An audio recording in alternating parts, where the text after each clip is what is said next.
संसद में सरकार ने लिखित तौर पर बताया कि 8 साल में 22 करोड़ आवेदन आए, लेकिन नौकरी मिली सिर्फ 7,22,000 को। रोजगार के इस मुद्दे पर संसद में बहस हो सकती थी। ये पूछा जा सकता था कि आवेदन फॉर्म के जरिए सरकार को कितने पैसे मिले और उन पैसों का इस्तेमाल कहां किया गया। रोजाना के खाद्य पदार्थों पर जीएसटी लागू होने के बाद विपक्ष कई दिनों से इस पर बहस की मांग कर रहा था। सरकार की तरफ से कहा गया कि वित्त मंत्री स्वस्थ होकर आएंगी तो बहस कर ली जाएगी। निर्मला सीतारामन कोविड से ठीक होकर लौट आईं तो बहस इस पर भी हो सकती थी। लेकिन लोकसभा में कांग्रेस संसदीय दल के नेता अधीर रंजन के एक बयान ने बहस की धार बदल दी। अधीर रंजन चौधरी ने एक न्यूज चैनल से बात करते हुए राष्ट्रपति को राष्ट्रपत्नी कह दिया तो बीजेपी ने उसे आदिवासी महिला राष्ट्रपति द्रौपदी मुर्मू का अपमान बताया। एक नई बहस का उत्पादन हो गया। बीजेपी मुखर हो गई। सदन में नोकझोंक में बात सोनिया गांधी तक पहुंच गई तो कांग्रेस अपने नेता के पीछे लामबंद हो गई। दोनों तरफ से दावे और आपत्तियों की बाढ़ आ गई, जिसमें डूब गई है सार्थक बहस और इस देश से जुड़े असल मुद्दे। नमस्कार, मेरा नाम सौरभ द्विवेदी है। आप देखना शुरू कर चुके हैं लल्लन टॉप शो। बड़ी खबर सेगमेंट में आज इसी पर बात होगी कि अधीर रंजन चौधरी ने जो कहा उसे गलती माना जाए, जबान का फिसलना माना जाए या जानबूझकर दिया गया बयान माना जाए। भाषा के जानकारों से बात करेंगे कि पति शब्द की उत्पत्ति कैसे हुई और उसका अर्थ क्या क्या होता है, और यह भी कि भारत के राष्ट्राध्यक्ष को राष्ट्रपति ही क्यों कहा जाता है। इसके अलावा और भी कई जरूरी समाचार होंगे देश से जुड़े, लेकिन सबसे पहले दिन का वीडियो।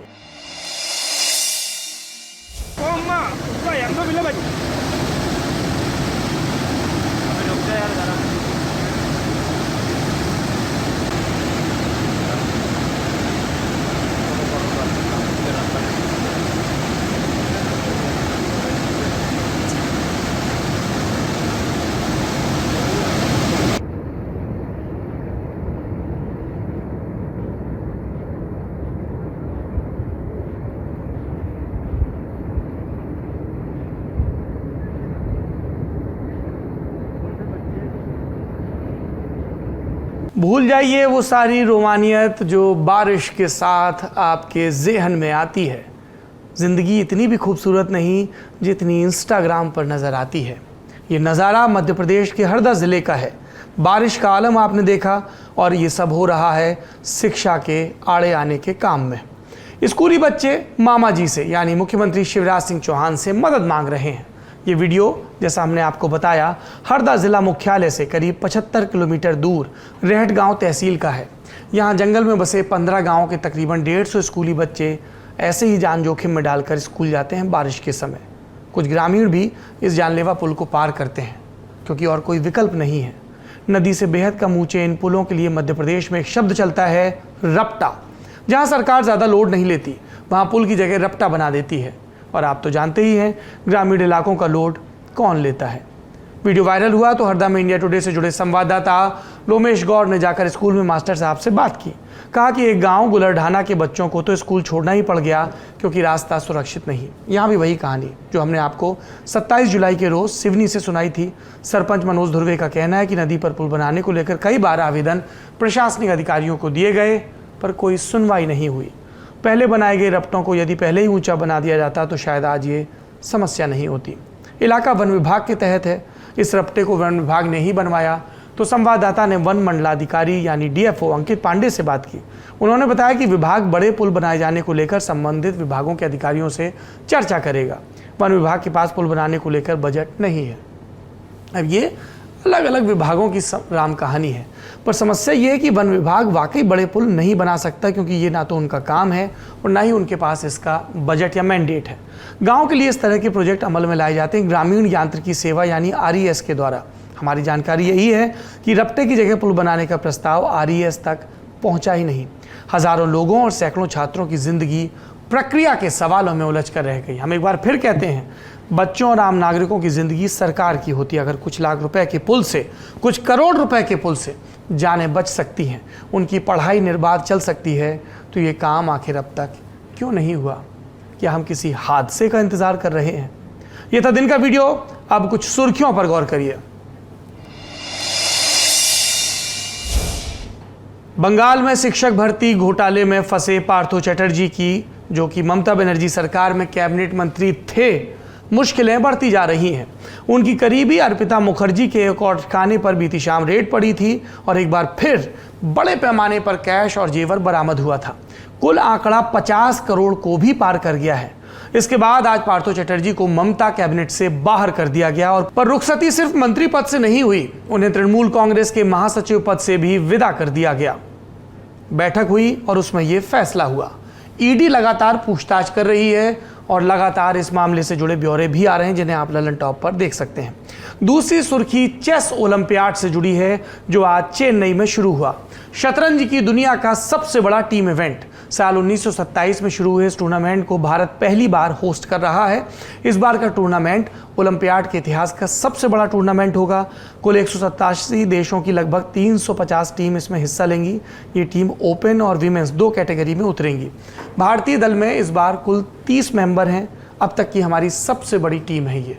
नियमों के मुताबिक होस्ट देश दोनों कैटेगरी में 2-2 टीम रख सकता है, लेकिन इस बार चूंकि टीम का नंबर विषम था कुल टीम्स का, इसलिए भारत को दोनों कैटेगरी में एक एक टीम और उतारने की अनुमति मिल गई।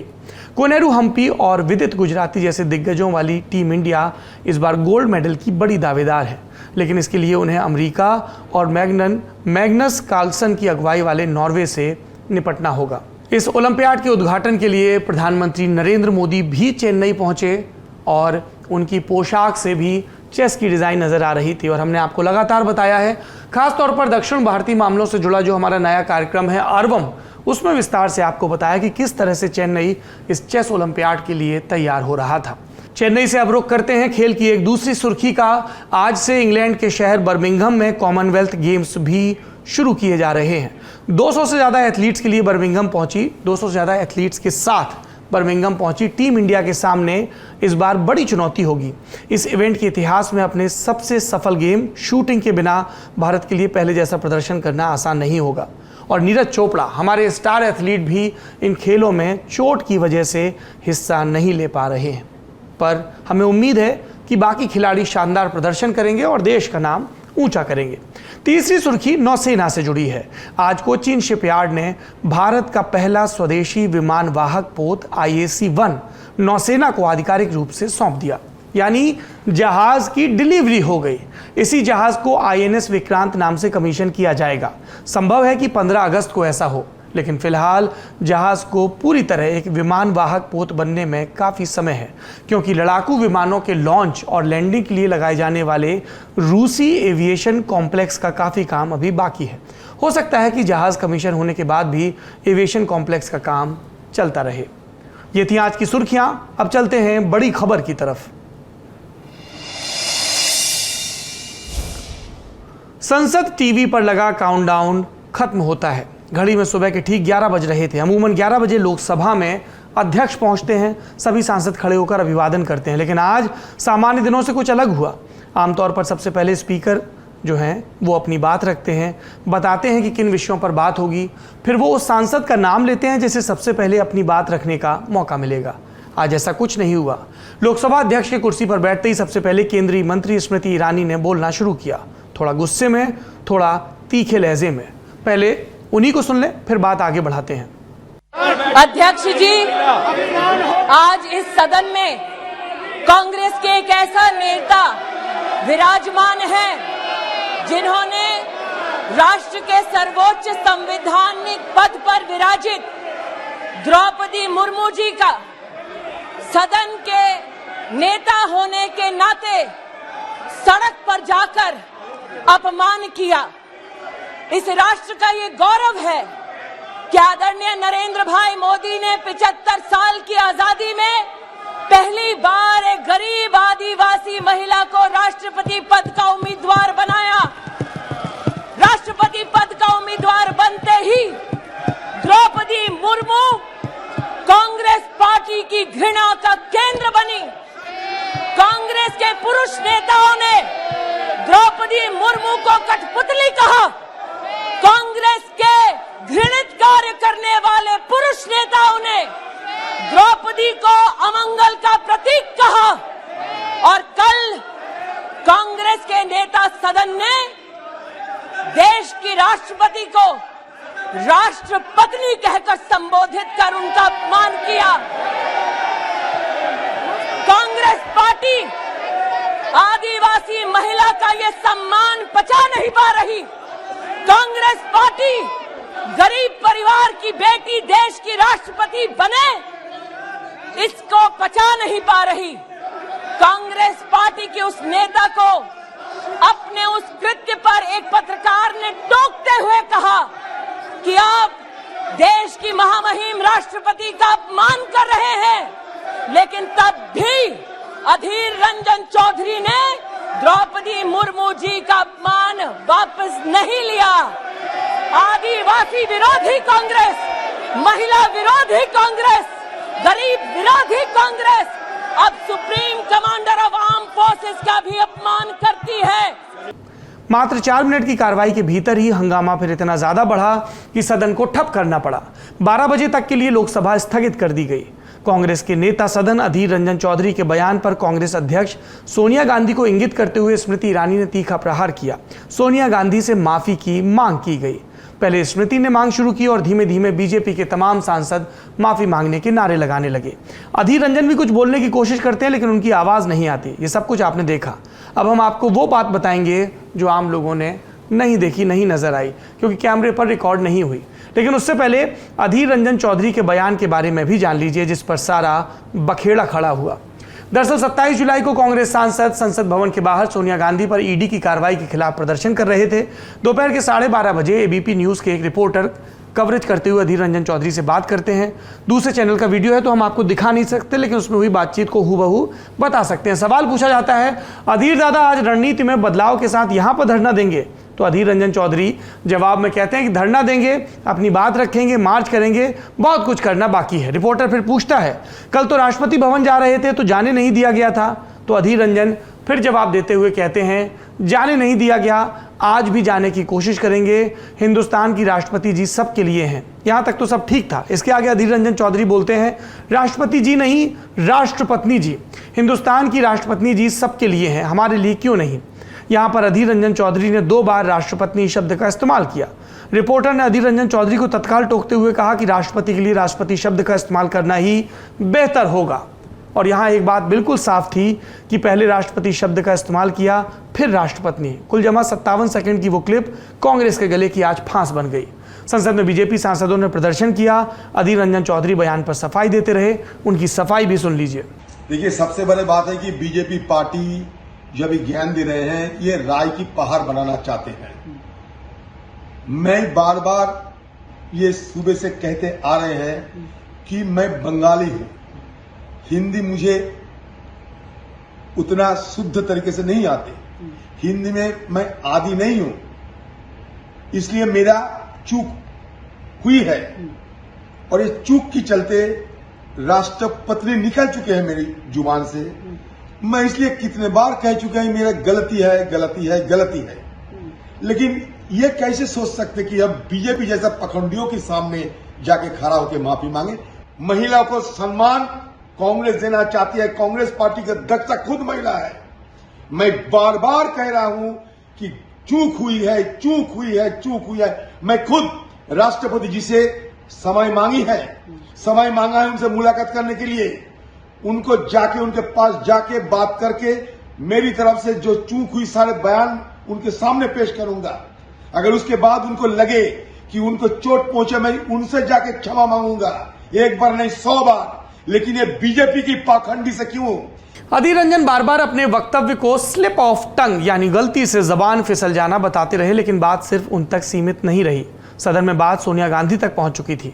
11 बजे हुए हंगामे के बाद अधीर रंजन चौधरी स्पीकर के कक्ष में उनसे मिलने गए। उनके समर्थन में सोनिया गांधी भी साथ में गईं, जहां पत्रकारों ने उनसे सवाल किया। उनका जवाब सुनिए। Ma'am, will you ask Adhir to apologise? पहले तो सवाल का जवाब नहीं दिया। दूसरी बार सवाल होने पर सोनिया गांधी ने पलटकर कहा, ही हैज ऑलरेडी अपॉलोजाइज, यानी उन्होंने पहले ही माफी मांग ली है। सोनिया गांधी भी तल्ख लहजे में बोली। इसके बाद सोनिया गांधी की मौजूदगी में अधीर रंजन चौधरी ने स्पीकर से अपनी बात रखने का मौका मांगा। सूत्रों के मुताबिक स्पीकर ने उन्हें 12 बजे बोलने का समय दिया। 11 बजे हुए हंगामे के बाद जब सदन 12 बजे फिर से बैठा तो हंगामा फिर शुरू हो गया। बीजेपी सांसद सीट पर खड़े होकर सोनिया गांधी से माफी मांगने की मांग करने लगे। शोर शराबा इतना कि चेयर पर स्पीकर के तौर पर आए राजेंद्र अग्रवाल को 40 सेकंड के अंदर ही सदन को 4 बजे तक के लिए फिर से स्थगित करना पड़ा, यानी अधीर रंजन चौधरी अपनी बात नहीं रख पाए। यहां तक सब कुछ कैमरे पर ऑन रिकॉर्ड था। अब वो जानिए जो कैमरे पर रिकॉर्ड में नहीं आया। 12 बजे सदन के फिर स्थगन के बाद सोनिया गांधी सदन से बाहर जाने लगी। पीछे सोनिया गांधी माफी मांगो के नारे लगते रहे। इस पर सोनिया गांधी पलटकर ट्रेजरी बेंच के पास जाकर बीजेपी सांसद रमा देवी से बात करती हैं। वो इसलिए क्योंकि रमा देवी भी हाउस को कई मौकों पर चेयर करती हैं। आज तक की खबर के मुताबिक सोनिया गांधी ने रमा देवी से कहा, इस मामले में अधीर रंजन ने माफी मांग ली है, मेरा नाम क्यों लिया जा रहा है। इस पर रमा देवी ने कहा कि आपकी पार्टी के सांसद ने गलत बात कही है। बातचीत के बीच पीछे से केंद्रीय मंत्री स्मृति ईरानी आती हैं और वो कहती हैं, madam may I help you, I took your name. जवाब में सोनिया गांधी कहती हैं, डोंट टॉक टू मी, माने मुझसे बात मत करिए। कांग्रेस नेताओं ने आरोप लगाया है कि इसके बाद स्मृति ईरानी ने कहा कि don't behave like this is not your party office, मतलब ऐसा व्यवहार मत करिए, ये आपका पार्टी दफ्तर नहीं है। बीजेपी ने आरोप लगाया कि सोनिया गांधी ने उंगली दिखाते हुए कहा, I am not speaking to you, मतलब मैं आपसे बात नहीं कर रही हूं। एक तरह से दोनों के बीच नोकझोंक हुई। इसके बाद बीच बचाव में दूसरी पार्टी के लोगों को आना पड़ा। सूत्रों के मुताबिक एनसीपी सांसद सुप्रिया सुले और टीएमसी सांसद महुआ मोइत्रा और अपरूपा पोद्दार सोनिया गांधी को वहां से बाहर ले जाती हैं। उधर सदन में संसदीय कार्य मंत्री प्रहलाद जोशी सबको शांत कराते हैं। ये वो सब था जो कैमरे पर रिकॉर्ड नहीं हुआ। हर पक्ष ने इसे अपनी तरह से प्रस्तुत और परिभाषित किया। फिर शुरू हुआ आरोप प्रत्यारोप का दौर। बड़े नेता मोर्चा संभालते हैं। वित्त मंत्री निर्मला सीतारमण का बयान आता है, सुनिए। मिसलीड कर रहे हैं देश को। और एक विषय में जोड़ना चाहता हूं, हाउस में महिला हमारे सांसद के पास आकर के आज जब श्रीमती सोनिया गांधी ने बात की, उस समय कोई और भी सांसद बगल में आकर के क्या है, क्या हो गया, क्या बात हो रही है, ऐसे पूछने में you don't talk to me ऐसे करके दूसरे सांसद को ऑलमोस्ट थ्रेटनिंग आवाज से बात की है। ऐसे में दम खा है, ये मंत्रीगण भी बोल रहे हैं, हमारे साथ भारती पवार जी भी बोल रहे हैं। सो एक अपॉलजी नहीं है, दूसरा मिसलीड कर रही हो, मैंने आदिर ने अपॉलजी कर दिया, तीसरे बाकी सदस्यगण को भी ऐसे कठोर, ऐसे थ्रेटनिंग तरीके से बात भी करना, ये क्या तरीका है। She is the leader of the party. Apology मांगने से पहले ये सब भी सोचना चाहिए। ऊपर से अपॉलजी नहीं मगर धमकियां। मैं इसको खंडन करती हूं और डिमांड करती हूं श्रीमती सोनिया जी से, बाहर आइए, ग्रेसफुली माफी मांगिए देश के सामने। निर्मला सीतारमण आरोप लगाती हैं कि सोनिया गांधी ने थ्रेटनिंग यानी धमकी भरे अंदाज में बात की। माफी की मांग को यहां भी दोहराया जाता है। दिलचस्प ये कि सिर्फ इधर से ही माफी की मांग नहीं हो रही है, स्मृति ईरानी के व्यवहार को लेकर माफी की मांग कांग्रेस की तरफ से भी की जा रही है। सुनिए। कुछ सांसदों और विशेष रूप से केंद्रीय मंत्री स्मृति ईरानी जी को शायद हजम नहीं हुआ। हजम नहीं होने का कारण भी हम सभी को पता है कि मीडिया में किस प्रकार से बातें आ रहे हैं, लेकिन पुरुष सांसद भी इस प्रकार के व्यवहार करेंगे ये मैंने अपेक्षा नहीं की। आज उन्होंने श्रीमती सोनिया गांधी जी, जो हमारे भारत के सबसे वरिष्ठ नेताओं में से एक है, एक महिला है, कोविड से वो रिकवर कर रही है और उसके पश्चात भी इस प्रकार का अभद्र व्यवहार मुझे लगता है बहुत ही आपत्तिजनक, निंदाजनक। और स्वयं मैं कहता हूं कि भाजपा के दल, जेपी नड्डा जी, प्रधानमंत्री मोदी जी, सोनिया गांधी जी से मिलकर दल के प्रतिनिधि होने के कारण उनसे माफी मांगनी चाहिए। वो इशारों में स्मृति ईरानी के गुस्से को उनके परिवार से जुड़ी खबर को से जोड़ते हैं, जिसमें उनकी बेटी पर आरोप लगे थे, और बीजेपी अध्यक्ष जेपी नड्डा और पीएम नरेंद्र मोदी से माफी की मांग करते हैं। दोनों ही तरफ से राजनीतिक तलवारें खिंची हुई हैं, पर यहां पर दोनों की बात सुनना बहुत जरूरी है। जो स्मृति ईरानी और सोनिया गांधी के बीच हुई नोकझोंक के दौरान बिल्कुल वहीं पर मौजूद थी। इसमें पहली हैं बीजेपी सांसद रमा देवी, जिनसे सोनिया गांधी ने बात की, और दूसरी एनसीपी सांसद सुप्रिया सुले, जो सोनिया गांधी को सदन से बाहर ले गई। आप दोनों की बात सुनिए। जिससे आपको पता होनी चाहिए कि आपका नेता किस तरह का बात करता है और देश के महामहिम को किस भाषा में बात किया है, उससे जाकर पूछिए। नहीं, आपसे हम बात नहीं करते। सोनिया जी इतने पर सोनिया जी इस तरीके से आपसे बात नहीं कर रहे हैं, आपसे बात नहीं कर रहे हैं।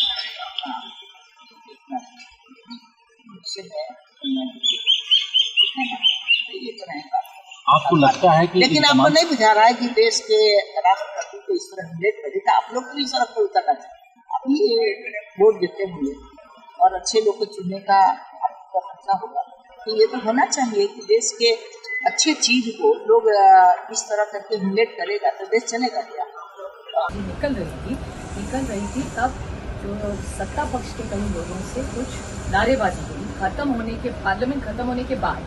तब सोनिया जी आई और वो गई बात करने रमा देवी जी के साथ, और मैंने देखा कि रमा देवी जी और सोनिया जी कुछ बात कर रहे आपस में, और मैं दूर खड़ी थी, और तब सब दोनों साइड के सांसद एक अंदर गए और मुझे लगा कुछ बहुत सारी आवाज़ें आने लगी। तब मैंने देखा कि बहुत हड़बड़ी हो रही थी वहाँ, इसलिए मैं वहाँ गई, सोनिया जी को विनती की, और सोनिया जी और मैं और कई बाकी के भी एमपी थे, हम लोग सोनिया जी को, मेरे ख्याल से पार्लियामेंट खत्म हो गया था, अडजर्न हुआ था। उसके बाद नारेबाजी जिस तरह से जो मुझे सत्ता पक्ष से आई, वो थोड़ा सा मुझे बुरा लगा, क्योंकि आप सत्ता पक्ष में तो आपको नारेबाजी करने की क्या जरूरत थी। एक तो और हाउस अडजर्न हो चुका था, हाउस चालू भी नहीं था, और अगर किसी को कुछ बुरा लगता होगा तो आके सोनिया जी से बात भी कर सकते थे। वैसे तो आपने दोनों पक्षों को सुना। हमें लगता है कि अब तक आपको समझ आ गया होगा कि आखिर हुआ क्या था। दोनों के बीच हुई नोकझोंक से वापस अधीर रंजन चौधरी के बयान पर आते हैं। ये बात सत्य है, अधीर रंजन चौधरी की मातृभाषा बांग्ला है। हिंदी में कई बार वो गड़बड़ियां करते हैं। इस पर उन्हीं की पार्टी के नेता प्रमोद कृष्णम ट्वीट कर लिखते हैं कि हिंदी आती नहीं तो बोलते क्यों हो, बांग्ला में ही भाषण दे दिया करो, पार्टी को बर्बाद करना जरूरी है क्या। और ये पहला मौका नहीं है जब अधीर रंजन चौधरी के बयान पर विवाद हुआ हो। इससे पहले भी कई मौके आए। मसलन इस साल मई में राहुल गांधी के नेपाल टूर को लेकर जब बीजेपी ने सवाल उठाया था, तब अधीर रंजन ने मोर्चा संभाला था और तब कहा था कि पीएम नरेंद्र मोदी ने 13,000 करोड़ रुपए के 2 प्लेन खरीदे, उस प्लेन में स्विमिंग पूल है और वह यानी नरेंद्र मोदी उसी में नहाते नहाते विदेश जाते हैं, भाषण देकर वापस आ जाते हैं।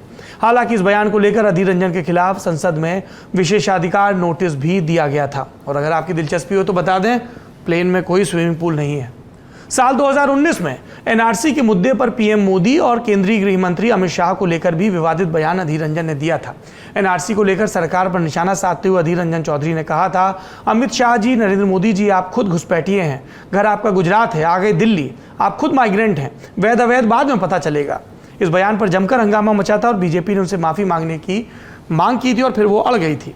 साल 2019 में ही कॉरपोरेट टैक्स पर लोकसभा में वित्त मंत्री निर्मला सीतारामन को लेकर भी विवादित बयान आया था।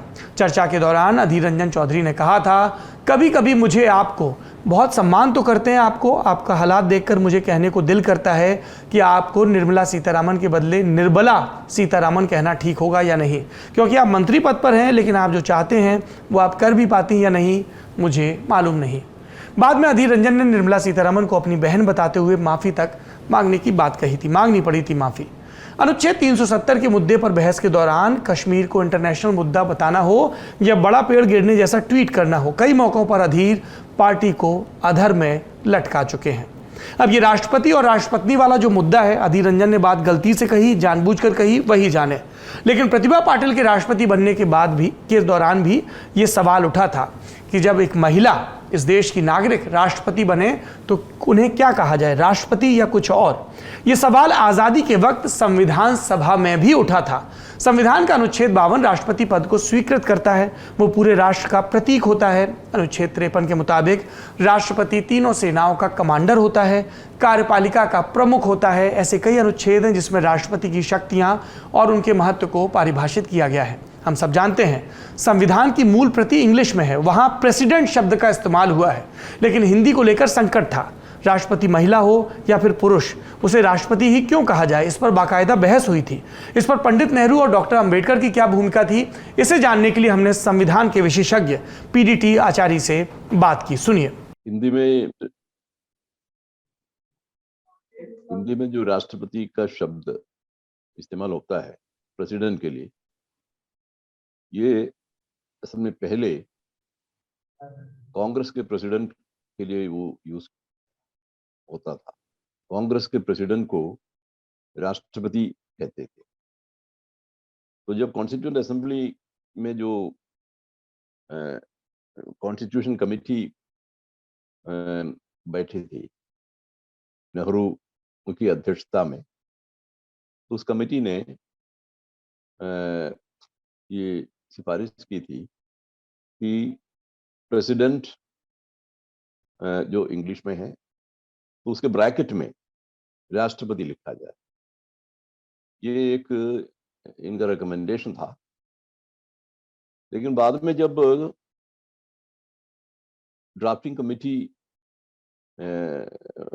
ये सामने हम असेंबली के सामने ले आए तो वहां पर इन्होंने ये ब्रैकेट वाला हटा करके सिर्फ प्रेसिडेंट ही रख लिया और उस पर काफी चर्चा भी हुई है।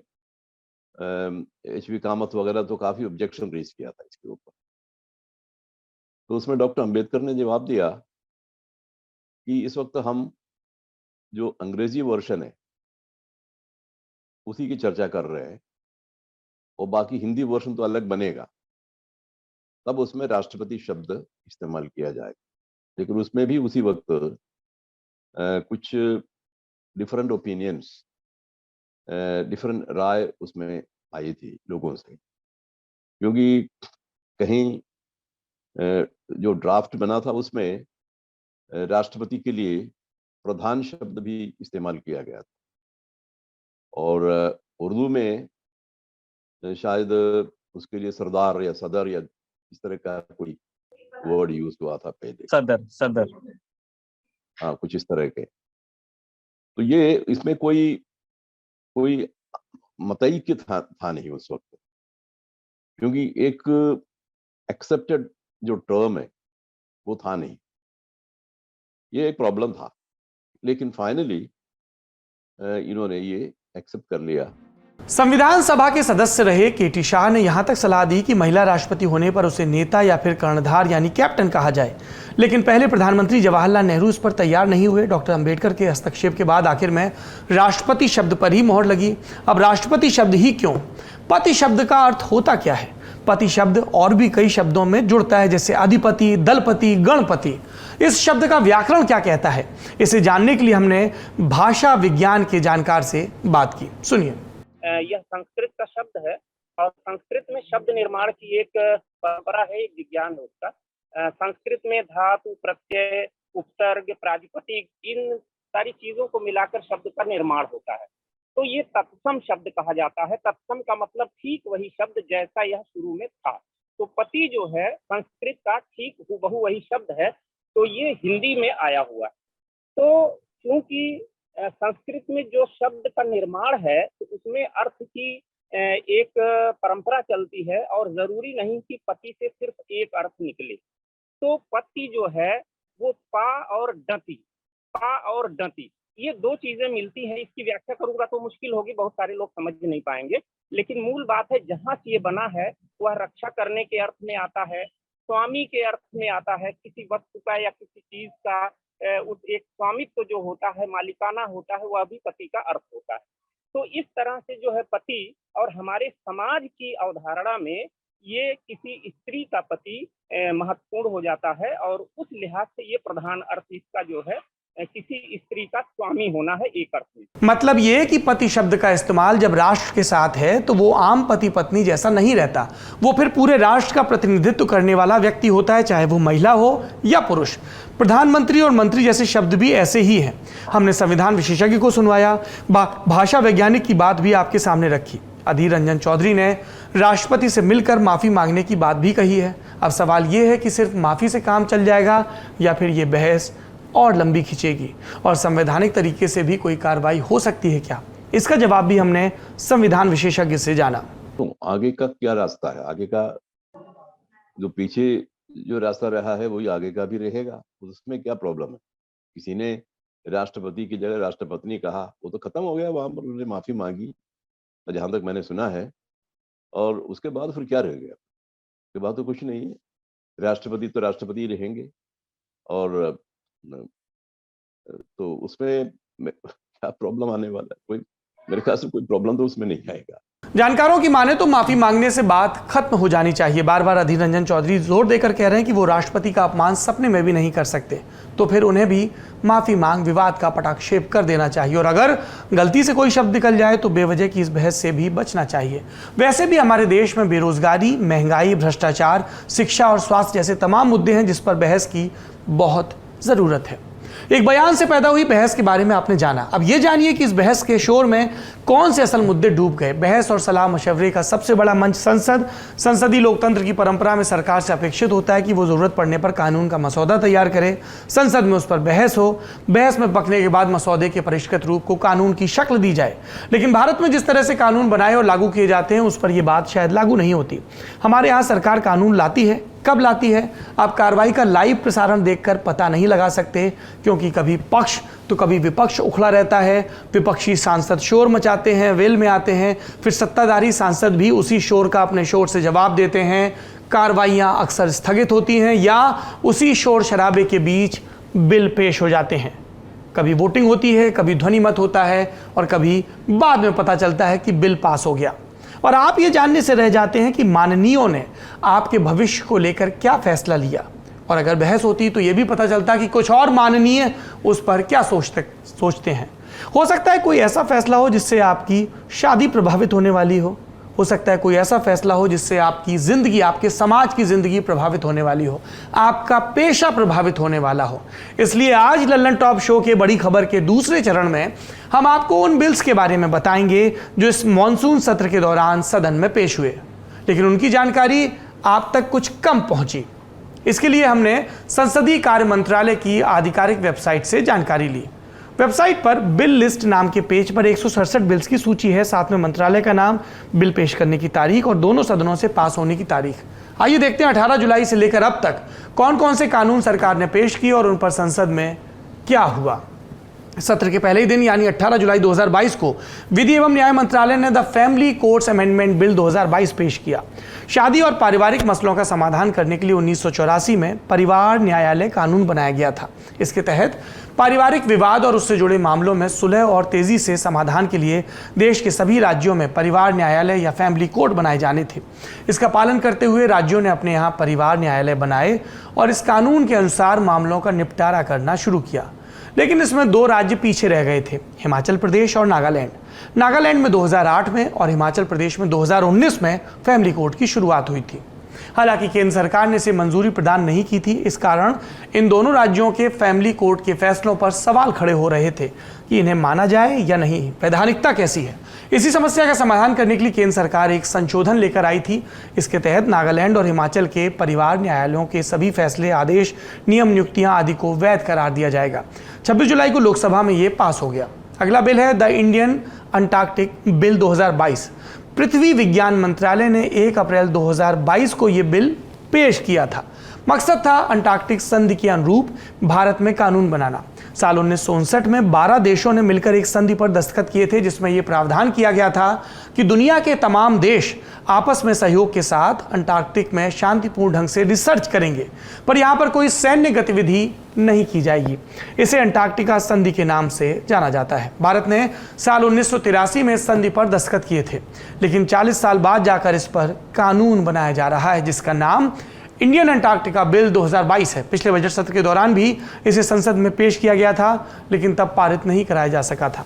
अंटार्कटिका बिल में ये व्यवस्था दी गई है कि इस रीजन में किसी भारतीय मिशन पर गए व्यक्ति द्वारा अपराध के मामलों में न्याय भारत की अदालतों में होगा।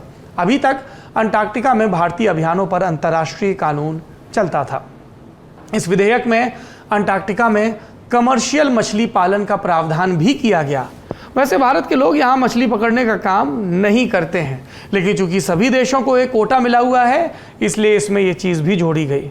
आप सोचिए कैसा होगा अंटार्कटिका में जाके मछली पकड़ रहे हैं, कितनी ठंड होती है वहाँ पे। पर यह सब अंतर्राष्ट्रीय कानून के दायरे में ही हो पाएगा, मछली पकड़ना।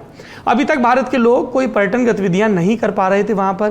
भारत के लोगों को अगर यहाँ जाना होता था तो वे दूसरे देशों के माध्यम से जाते थे। इस विधेयक के तहत भारतीय टूर ऑपरेटर्स को अंटार्कटिका में काम करने की अनुमति देने की व्यवस्था की गई है। साथ ही अंटार्कटिका में कचरा प्रबंधन, वहाँ के पर्यावरण को सुरक्षित रखने इत्यादि के संबंध में भी कई प्रावधान किए गए हैं। 22 जुलाई 2022 को ये लोकसभा में बिल पास हो गया। अगला बिल है the national anti doping bill 2021। युवा मामले एवं खेल मंत्रालय ने बिल 17 दिसंबर 2021 को पेश किया था। डोपिंग का जिक्र आप खेलों के संदर्भ में सुनते होंगे, खासकर एथलेटिक्स में। खिलाड़ियों पर आरोप लगते हैं कि अपनी परफॉर्मेंस बढ़ाने के लिए वो प्रतिबंधित दवाएं लेते हैं। डोपिंग शब्द का इस्तेमाल किया जाता है ऐसी दवा या प्रतिबंधित पदार्थ जिससे उनमें तेजी आ जाए, फुर्ती आ जाए और लेवल प्लेइंग फील्ड न रहे, प्रतिद्वंदी पर बढ़त मिल जाए। भारत में नेशनल एंटी डोपिंग एजेंसी नाडा के तहत डोपिंग पहले से ही प्रतिबंधित है, लेकिन कानूनी शक्तियां देकर डोपिंग पर और सख्त रोक लगाई जाएगी। नाडा और नेशनल डोप टेस्टिंग लेबोरेटरी यानी NDTL के काम को कानूनी वैधता दी जाएगी। एक national board of anti doping बनाया जाएगा जो डोपिंग के मामलों में खिलाड़ियों के साथ न्याय सुनिश्चित करेगा। लोकसभा में यह 27 जुलाई 2022 को पास हो गया। आप सोच रहे होंगे अब तक हमने राज्यसभा का नाम क्यों नहीं लिया, तो इसका जवाब आपको राज्यसभा की आधिकारिक वेबसाइट पर मिल जाएगा। वेबसाइट पर एक लिंक है लेजिस्लेशन नाम से, इसमें जाकर आप बिल पास्ड वाला टैब दबाएंगे तो आपको ये नजर आएगा, no bill pass during 257 session. यह 28 जुलाई की शाम 5:30 बजे तक की जानकारी है। ये बताता है कि हाउस ऑफ एल्डर्स में काम के नाम पर अब तक क्या हुआ है। लोकसभा में जितने कानून पास हुए वो भी इसलिए कि एक पार्टी के पास स्पष्ट बहुमत है तो बिल पास करवा लिए जाते हैं। चर्चा कितनी हो रही है पक्ष विपक्ष के द्वारा ये आप देख ही रहे हैं। बाकी और आपकी दिलचस्पी हो तो हमारा रोजाना का खास कार्यक्रम होता है जब संसद चलती है, संसद में आज नाम से, उसे आप जरूर देखें। ये था आज का ललन टॉप शो। अब आपसे मुलाकात होगी कल, ऐसी उम्मीद है। शुभ रात्रि, शुक्रिया, अपना और अपनों का ख्याल रखिए।